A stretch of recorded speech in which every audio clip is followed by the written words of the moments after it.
Hotel सैराटमध्ये 22 वर्षीय तरुणाची आत्महत्या, ओढणीचा बनवला फंदा. प्रेयसीसोबत आलेल्या 22 वर्षीय तरुणाने रामटेक नगरधन रस्त्यावरील सैराट हॉटेलच्या खोलीत गळफास घेऊन आत्महत्या केल्याची घटना 4 एप्रिल रोजी दुपारी 4 वाजता घडली.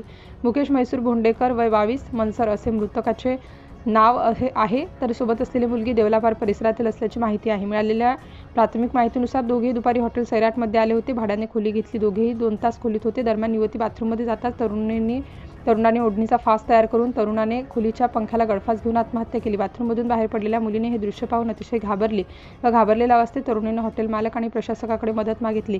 त्या तरुणाला तातडीने खाली उतरवण्यात आलं.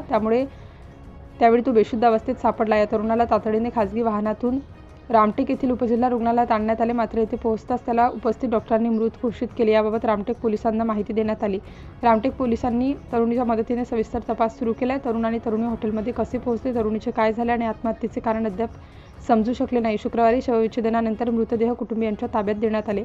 पोलीस तपासानंतरच सत्य बाहेर येईल. तरुणीच्या जबाबानंतर गुन्हा दाखल करण्यात येणार आहे. वृत्त लिहेपर्यंत गुन्हा दाखल झाला नव्हता. पोलिसांनी अधिक तपास सुरू केला आहे. सिटी इंडिया न्यूजसाठी प्रतिनिधी पूनम लांजेवार, नागपूर.